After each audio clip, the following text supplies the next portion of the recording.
Prime Minister Mark Carney is in the GTA today after making his pitch to the people of this country in a primetime pre-budget address that warned Canadians it will take time and sacrifice to transform the economy. This is what the upcoming budget will be about: building, taking control, and winning. We will make generational investments with a plan to protect our communities, our borders, our way of life. We will build a stronger economy where everyone has a chance to get ahead. And we will empower Canadians with new opportunities, better careers, and a lower cost of living. Carney warned Canadians should be ready for some challenges and sacrifices as he painted a picture of the moment of rupture in our history that Canada is faced with. Carney touted his government is preparing to build a stronger economy, but acknowledged it cannot be transformed overnight and that sacrifices are needed, but they will take some time. The PM also set an ambitious goal to double non-U.S. exports in the next decade as he looks to change our dependence on the U.S. Last night's address came amid talk that opposition parties may risk an election by not supporting the November budget. Okay, let's bring in Wayne Long. He is the Secretary of State for the CRA as well as financial institutions. He joins us live now. Mr. Long, a pleasure to welcome you to the show. Thanks so much for joining us. Good morning. Great to be on. I wanted to ask you, start by asking you about your work with the finance minister, because the prime minister said it very clearly last night. It is going to take time and sacrifice to transform our economy. Can you be explicit with Canadians who are watching this morning? What sacrifices are they expected to make? Well, I think everybody is seized with the moment. I think Canadians realize the challenge that we have as a country.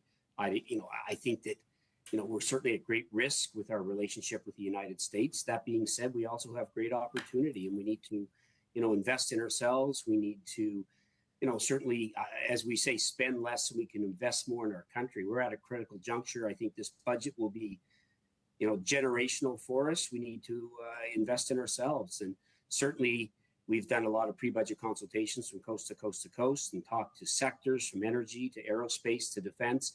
Everybody is seized with the moment. Everybody wants to be part of the solution. And we believe that, this budget will invest, it will build, it will strengthen our economy. And when our prime minister says, and I think Canadians know this, he has the credentials, that we will build the strongest, most resilient economy in the G7, I think Canadians believe him. Canadians are ready for it. And, as some of my colleagues will say at times, we may need to, buckle up and band together, but we will persevere and come out of this stronger as a country, more resilient, more diversified, and with a wider range of trading partners. But this is a promise of change in the future. When I think of Canada Post workers, whom the Prime Minister said, last night there are efficiencies to come. When you think of people who are already without a job, youth in particular, who are facing the biggest unemployment rate in decades, people who can't afford groceries, who Statistics Canada said are paying 4% more right now for food. What are you promising them in terms of immediate relief? Like, how long are they expected to live with less? I would say that we've been actually quite focused on delivering affordability for Canadians since our new government has been sworn in. We cut taxes for 22 million Canadians, putting up to $840 in the pockets of families. We have, cut the GST for first-time homebuyers. We have cut the consumer carbon tax, and we are focused on affordability. We are doing things to help Canadians. I mean, if you want to step back and look at the programs that we have done, the Canada Child Benefit, the child care program, the dental program, these are saving families thousands. We've got a lot more work to do. We know that. Our economy is resilient. We are adding jobs. Wages are outpacing inflation, but we've got a lot more work to do. We know that, and we're going to continue that work with this next budget coming up soon. I mean, I will just challenge that point just really quickly, because the Carney government, since, being sworn in, you've abandoned some opportunities to increase revenue to the government coffers. You've abandoned the DST, the capital gains tax, the counter tariffs on the U.S. We're already paying $55 billion, to service the deficit. That number is only going to get higher.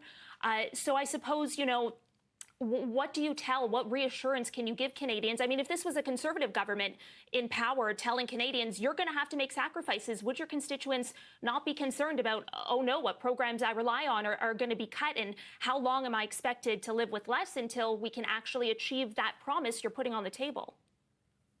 We're focused on affordability. Again, I think the tax cut was a great first move. It didn't affect everyone in the same way, though.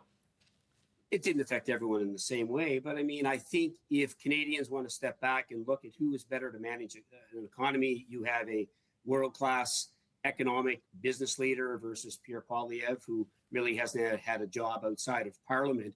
I think Canadians understand that Mark Carney is going to build a strong economy. I think Canadians have faith in him, and we will continue to make moves to deliver for Canadians. We, as Liberals, believe that we have a role to play with transformational programs for people. We believe we should be judged by how we look after our most vulnerable. We know we have a lot more work to do, and we're going to get the job done in this budget. Listen, I'm out of time, but I want to ask you one really last question. How worried are you about comments from the opposition about the budget confidence vote and whether or not this budget will force an election? I mean, we'll see what happens on November 4th. We're going to table a budget for Canadians. We're going to table a budget that's going to build Canada, that's going to grow our economy into the strongest economy in the G7. And we'll let the other parties decide what they want to do. We know what Canadians want, and we're going to deliver that. Okay, Secretary of State Wayne Long, really appreciate you making the time for us this morning. Great to chat with you. Have a good day. Great to be here. Thanks for having me on.